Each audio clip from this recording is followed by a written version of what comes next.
नमो अरिहन्ताणं नमो सिद्धाणं नमो आर्याणं नमो वज्रायाणं नमो लोहे सब्रसाहुणं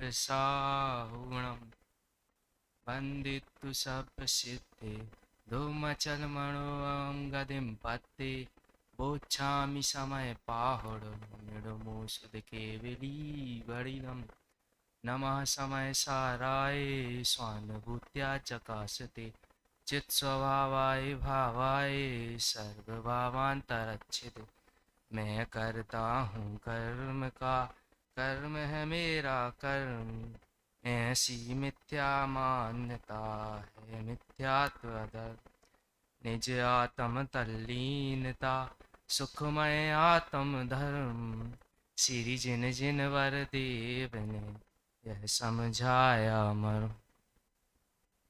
अभी हमारी चर्चा ग्रंथादिराज समय सार के कर्ता कर्म अधिकार पर चल रही है। तो कर्ता कर्म अधिकार में किसके बारे में बताया गया है उसकी आपने 2 दिन में कहें तो विस्तृत रूप से जानकारी प्राप्त कर ही ली होगी। उसमें भी तो किस किस के बारे में बताया कि कर्ता, जैसे 13वीं गाथा में उन्होंने बताया था कि अधिकारों या 9 तत्व बताए थे, तो उसी आधार पर 9 अधिकारों का वर्णन भी किया। तो उसमें सबसे पहले जीव अजीब, उसके बाद पुण्य पाप कहा था। लेकिन कर्ता कर्म क्यों कहा? तो आचार्य जयसेन ने जो जीव कर्ता कर्म अधिकार है उसको कहें तो जीवाजीव अधिकार है, उसका ही एक रूप से जो दूसरा भाग है ऐसा कहा। तो इसमें कर्ता कर्म में क्या बताया गया कि कर्ता कर्म में जो जीव है तो जीव की जो कर्तृत्व बुद्धि इत्यादि है कि जो दूसरा का कर्ता मैं ही हूँ, कि जो दूसरे के पदार्थ हैं तो उनका कर्ता भी मैं ही हूँ। कैसे कि जैसे हम कोई भी पदार्थ करते हैं या किसी का करते हैं तो क्या समझते हैं कि मैं ही कर रहा हूँ। तो कैसा कि जैसे हम कोई पदार्थ भी भोगेंगे दूसरे के तो कैसा समझते हैं कि अपने भोग रहे हैं। जैसे हम किसी की दूसरे की गाड़ी है तो क्या है दूसरी गाड़ी हम नहीं भोग सकते, और ऐसे ही हम किसी दूसरे की थाली का लड्डू खुद नहीं खा सकते। ऐसे ही कि जो करता है वह क्या मानता है कि दूसरे के कार्य हैं, लेकिन क्या मानता है कि मैं कर रहा हूँ ऐसा मानता है। यदि इसमें कहें तो क्या कहा गया कर्ता कर्म कि जो जीव है उसमें कहें कि या जो हम कहें हमारे दिल में या कहें जीव है उसमें जो कर्तृत्व के प्रति इतना अहंकार या कहें ममकार भरा हुआ है कि यदि इसकी चर्चा ना की जाए, यदि इसके बारे में ना बताया जाए तो यह जीव क्या समझता है जैसे हम कोई है जो अच्छा कार्य करता हो और बहुत ही अच्छा कार्य करे, लेकिन वो नीचे तो क्या कहेगा कि एक काम मैंने नहीं किया वो तो हो गया। लेकिन यदि मंच में हम कह दें कि उन्होंने तो कुछ नहीं किया, फिर वो बाद में कहेगा ये मैं बोलता तो अच्छा रहता, आपने कैसे कह दिया। कि ऐसा मानता है कि उसका कर्ता भी मैं ही हूँ, कि यदि कुछ करता भी हूँ तो मैं ही करता हूँ और कोई नहीं करता, ऐसा मानता है। फिर उसके बाद कि इसमें ये तो बता दिया कि कर्ता कर्म के बारे में। फिर उसके बाद इसमें कि कर्ता कर्म के बारे में जो हमने कहें कि 2 दिन पूर्व जो कलश चालू हुआ था तो उसमें ज्ञान ज्योति या ज्ञान ज्योति रूप जो केवल ज्ञान है तो उसको नमस्कार करते हुए उन्होंने मंगलाचरण रूप कर्ता कर्म अधिकार का मंगलाचरण किया था। तो उस मंगलाचरण के बाद उन्होंने जो गाथा कही उस मंगलाचरण में क्या कहा गया था। जैसे उन्होंने दूसरी लाइन है इस मंगलाचरण में तो नमस्कार कर दिया, लेकिन उसमें भी क्या कहा गया था इत्ता ज्ञानम समय दभिता कर्त कर्म प्रवृत्ति। अर्थात कि इसमें क्या बताया गया कि जो जीव है या अज्ञानी जीव है तो जब उसकी अज्ञानता की समन, जो अज्ञान की प्रवृत्ति उसका समन होगा तभी यह कर्ता कर्म की प्रवृत्ति भी हटेगी। तो उसी को संबंध में आगे और विस्तार से बताते हुए जो अगले कहें गाथाएं हैं, तो जो अगली गाथा है उसमें कहें कि ये प्रवृत्ति कैसी है या कहें हम गलती कैसी है। तो जैसे इसमें क्या बताया कि इसमें कर्ता कर्म की बुद्धि हटाने को भी बता दिया, और जो कहें कि ज्ञान को नमस्कार किया तो कर्ता कर्म की बुद्धि नष्ट हो गई। तो पहले इन्होंने ऐसा क्यों बताया कि पहले तो कि अब कर्ता कर्म की जो प्रवृत्ति है या जो उसके परिणाम है उसको बताएंगे। तो क्यों? क्योंकि जैसे हम कहें कि हाँ बताएं कि मोक्ष मार्ग प्रकाशक में भी 7 अध्यायों तक तो शुरू में किसकी चर्चा कर दी कि जी संसार इत्यादि, फिर उसके बाद उसका निरूपण भी किया, यह संसार से कैसे छूटेगा। तो इसी प्रकार इसमें भी सबसे पहले जो गाथा है उनमें क्या बताएगा, इनके कारण, कि जो कर्ता कर्म है या इसके जो कारण इत्यादि हैं उनके संबंध में 72वीं गाथा से इसके कारण बताए जाएंगे, तो इनके संबंध में चर्चा होगी। लेकिन इसमें क्या बताया गया कि जो कर्ता कर्म है या कहें जो जीव है उसकी प्रवृत्ति क्या है, तो उसी को इसमें बताते हैं। फिर उसके बाद अब इसमें बता दिया, फिर उसके बाद इसमें जो अब हम गाथा प्रारंभ करते हैं, तो इन गाथाओं में किसी प्रकार की कहें तो उत्थानिका नहीं लिखी गई। क्यों? क्योंकि इसके पहले ही कलश है, इसलिए इसकी उत्थानिका नहीं लिखी। तो इसमें जो पुराना समय सार है उसके माध्यम से उसमें बताइए इसमें किसकी चर्चा की गई है। तो उसमें बताते हैं कि जब तक यह जीव आश्रव और आत्मा के विशेष को नहीं जाने, तब तक यह अज्ञानी रहता हुआ आश्रवों में स्वयं लीन होता हुआ कर्मों का बंध करता हुआ करता है। यह इस इन गाथाओं में बताया गया है। तो हम आश्रव की चर्चा इस इन गाथाओं में आश्रव कहें तो कैसा, कि आश्रव भाव। तो आश्रव भाव कैसे, कि जब भी हम कहें कि आश्रव की चर्चा चलती हम उसको किससे, आत्मा से जोड़ लेते हैं। लेकिन यहाँ पर इन गाथाओं में जो आश्रव है और जो आत्मा है इन दोनों को भिन्न भिन्न बताया गया है। वेद बताए कि आश्रव अलग है और आत्मा अलग है, जी दोनों एक नहीं है, इनकी चर्चा अलग अलग की गई है, ऐसा इसमें बताया गया है। अब इन गाथाओं का एक बार पाठ। जावण वेदि विशेषं तरन्तु आदासवाण दोहड़म्पि अनृणानि तावदुषो कोहादिषु बट्टदे जीवो कोहादिषु बट्टन्तस् तस्य कम्मस्य संचयो होदि जीवस्येवं बन्धो वणिदो खलु शब्दरी सिहिम। कि इस गाथाओं में क्या बताया गया कि पहली गाथाओं में तो कि यह क्रोध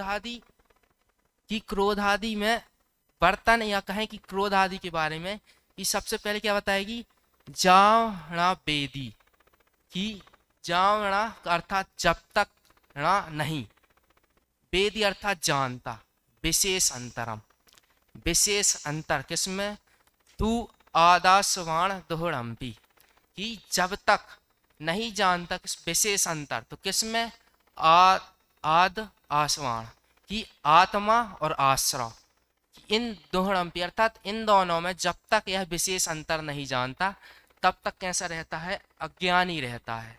अज्ञानी अन्नाणी ताब दुसो, कि दुसो ताब अन्नाणी, कि तब तक यह जीव अज्ञानी रहता है।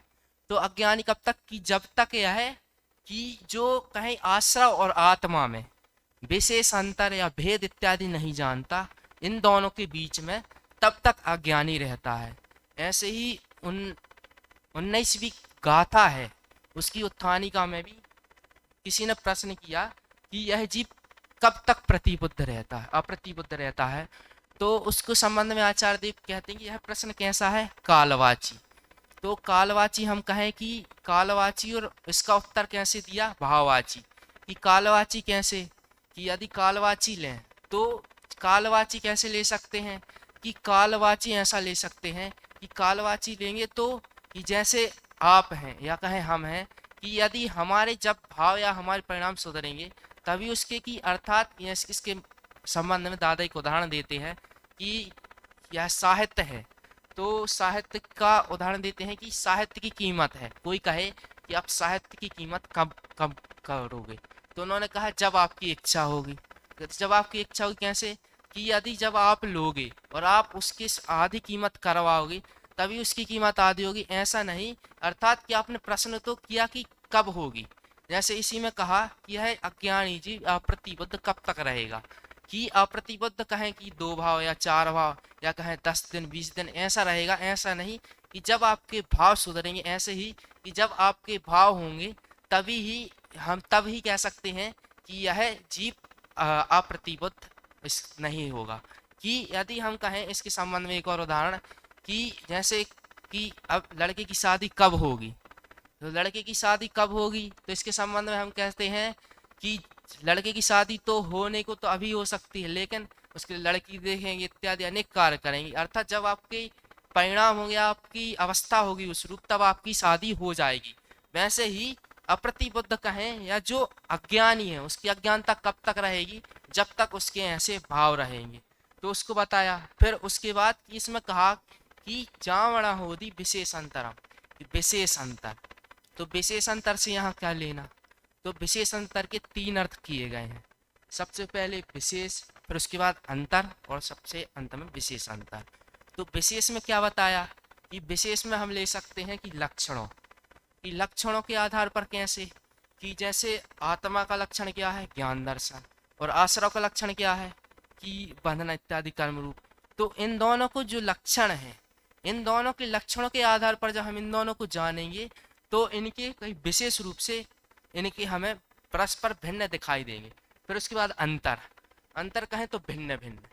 तो भिन्न भिन्न कैसे, कि यह कहें कि अनादिकाल से भिन्न भिन्न है, आश्रव और आत्मा एक नहीं है, अनादिकाल से भिन्न भिन्न और भिन्न ही रहेंगे। लेकिन इनको कैसा मानते, एक रूप मानते, ऐसा नहीं। उसको अंतर कहें तो उनका भिन्न भिन्न या भेद किया गया है। फिर उसके बाद विशेष अंतर, ये विशेष अंतर हम कहें कि विशेष लक्षण रूप से।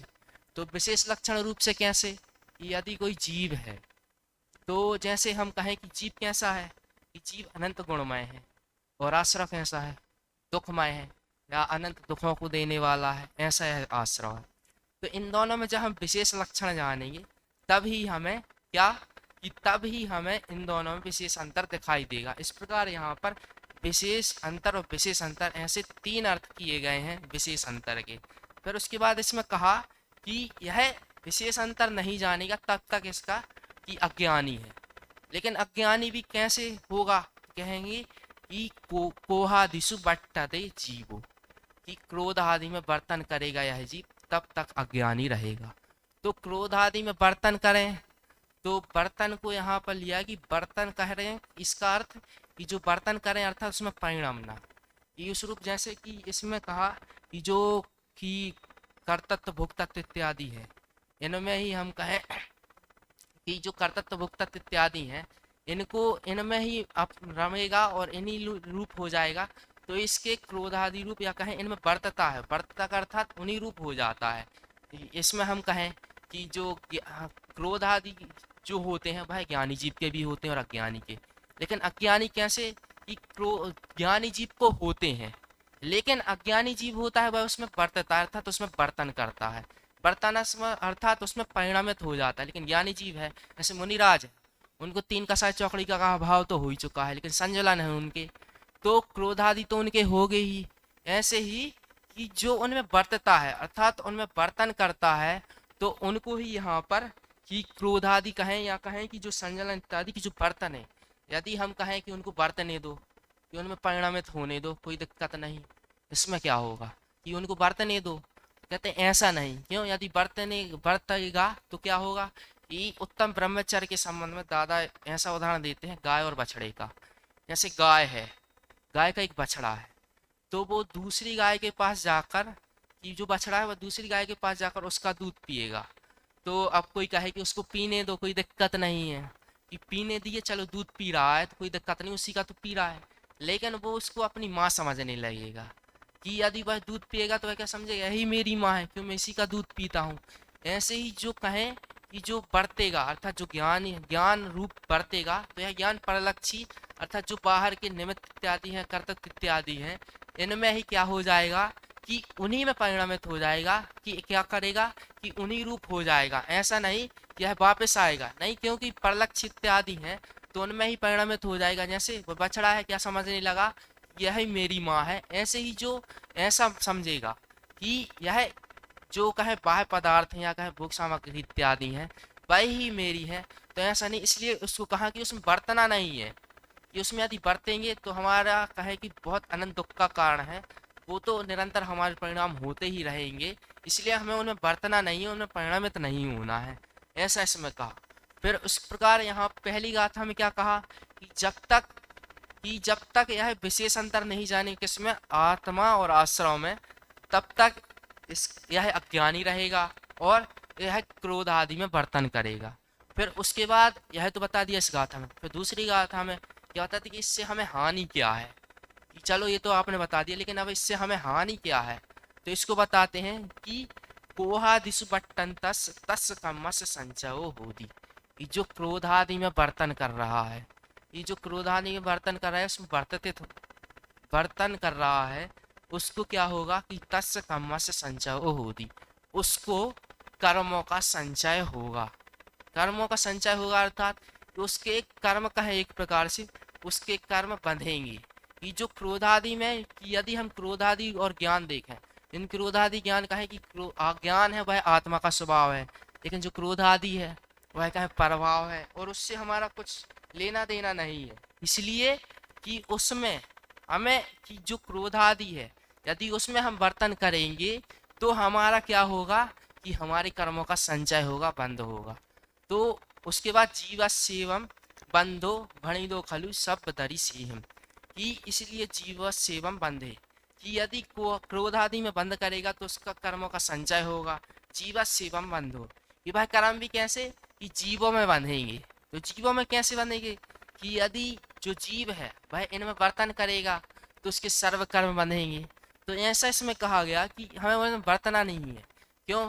क्यों यदि हम देखें, जैसे हमने कही ज्ञानियों के, तो ज्ञानियों के भी कर्म बनते हैं, लेकिन कैसे, क्योंकि उनको संजुलन इत्यादि का, इसलिए उनके होते हैं, लेकिन उन्होंने उसमें प्रवृत्ति नहीं कर रहे, बर्तन नहीं रहे हैं, इसलिए उनको क्रोधादि कहें कि क्रोधादि में बर्तन नहीं कर रहे हैं, लेकिन फिर भी उनके कर्म बंध रहे हैं।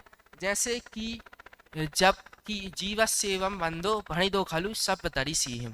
तो चलो आपने यह तो बता दिया कि इन सब से क्या, कि कर्मों का बंध होता है और जीव के साथ बनते हैं, लेकिन यह बताया किसने, कि आपने ऐसे ही तो नहीं बताया। कहते हैं खलु सब दरि सीहिम, कि भाई सर्वदर्शियों द्वारा, अर्थात सर्वदर्शी कहें या केवल ज्ञानी कहें या केवल दर्शी, की केवल ज्ञान और दर्शन एक साथ होता है। तो दर्शी यहाँ पे लिया गया दर्शन को, कि केवल ज्ञान कहें तो उसके द्वारा ही इसको बताया गया है। यह जो जिनवाणी में यह कहा गया कि बंध, तो इसमें कोई कहे कि इसमें आपने यह तो बताया कि बंध होता है। तो इसी के संबंध में यदि हम कहें कि जैसे तोडरमल जी ने, कि उन्होंने जैसे कर्म बनते हैं तो किस कारण से, कसाय और योग के कारण से बनते हैं। तो पहले उन्होंने उसके बारे में बताया कि कसाय और योग के कारण बनते हैं, फिर उसके बाद यदि हम कसाय नहीं करेंगे तो हमारे कर्म भी बंधे नहीं होंगे। ऐसे ही इसमें बताया कि यदि हम, कि इसमें पहले क्या बताया कि बंधने के कारण, फिर उसके बाद कि बंधने के कारण, पहले बंधने का कारण बताया, फिर उसके बाद अगली गाथाओं में कहीं आगे की गाथाओं में इनके छूटने का कारण, कि इन सब के कारण तो बंधेगा, लेकिन छूटेगा कैसे। तो जो आगे की गाथाएं हैं उन सब में इसकी चर्चा की जाएगी। तो उसी को यहाँ पर बताया कि जो जीव है, या कहें जीवों के कर्म बनते हैं किस कारण से, कि जो क्रोधादि भाव हैं उनमें क्या करता है, बर्तन करता था, तो उसमें परिणमित होता है, इसलिए इसके क्रोधादि भाव बंधते हैं। और वह किसने बताया, तो कहते हैं यह सब किसने बताया, तो जो सर्वज्ञ भगवान है उन्होंने इसके बारे में बताया है। तो फिर उसके बाद इसमें तो ये बता दिया इन गाथाओं में, कि इन सब के बारे में बताया कि जो जीव है उसके क्रोध आदि कहें, या कहें कि जो कर्मबंध होते हैं वह किस कारण से होते हैं, या कहें कि अज्ञानी किस कारण से होता है। फिर उसके बाद इन सब को बताने के बाद अब इसकी टीका के संबंध में इनके सामान्य चर्चा की, लेकिन अभी पंडित जो कहें जयचंद जी छाबड़ा, वो अपने विस्तार से चर्चा करेंगे कि ज्ञानी को किस प्रकार कर्मों का कि कम बंद बंद तो होता है लेकिन उनको भी कम होता है, उसको भी बताएंगे। और उसके संबंध में विस्तार से चर्चा कहें तो टीका में करेंगे। तो सबसे पहले कि यहाँ पर आचार्य अमृतचंद आत्मख्याति इन गाथाओं का भाव इस प्रकार स्पष्ट करते हैं कि यह आत्मा तादात्म्य संबंध वाले आत्मा और ज्ञान में विशेष अंतर ना होने से, उनमें परस्पर भिन्नता ना देखता हुआ, ज्ञान में आत्मपने या अपनेपन से निसंगतया प्रवर्तता है। तो इसमें क्या बताया कि यह आत्मा तादात्म्य संबंध वाले, तो तादात्म्य संबंध किसे, कि तादात्म्य संबंध किसका कहा, कि ज्ञान और आत्मा का। तो तादात्म्य संबंध क्या होता है, तो इसको बताते हैं पंडित जयचंद जी छाबड़ा ने नहीं बताया है, कि सर्व अवस्थाओं में व्यापे उसे तादात्म्य संबंध कहा। तो यहाँ पर सर्व अवस्थाओं का क्या लेना, द्रव्य विशेष। तो द्रव्य विशेष से किसको लिया, कि जो आत्मा और ज्ञान कि जो कहें कि त्रिकाल तक इनका संबंध रहेगा। कि त्रिकाल से कैसे, कि त्रिकाल से कहें कि अनादि से, और अनादि से ज्ञान का संबंध जीव के साथ रहेगा। तो इसलिए उनका तादात्म्य संबंध है कि उनका संबंध कभी छूटने वाला नहीं है। तो संबंध तीन प्रकार के कहे, तादात्म्य संबंध, संयोग सिद्ध संबंध और अवगाह्य सिद्ध संबंध। फिर उसके बाद आता है संयोग सिद्ध संबंध।